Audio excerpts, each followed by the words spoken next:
askoa eman zioten. Nahikoa lan zuten ornagabeekin, eta aita gainera arazo asko ikusten zizkion.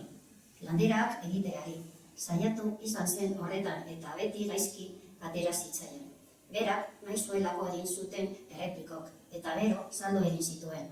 Belgikako museo batera, baina hori txapen zara gordetzen zuen saleresketa hartaz. Oso diru gutxitan saldu zituen, eta museo bere ere erre egin zen handia gutxira, zute batean.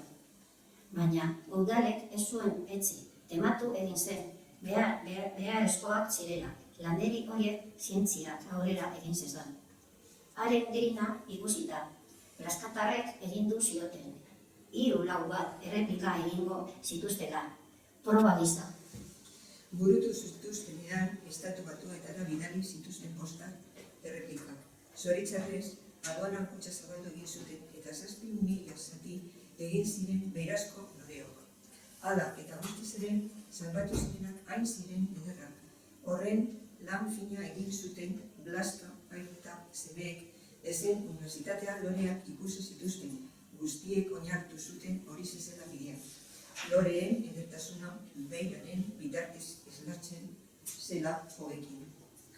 Elizabeth Zegoer eta bere alaba Merili liluratuta geratu ziren landareekin, zehar utxundituta, eta gure doktoreari ahalik eta erreplika gehien egiteko eskatu zioten.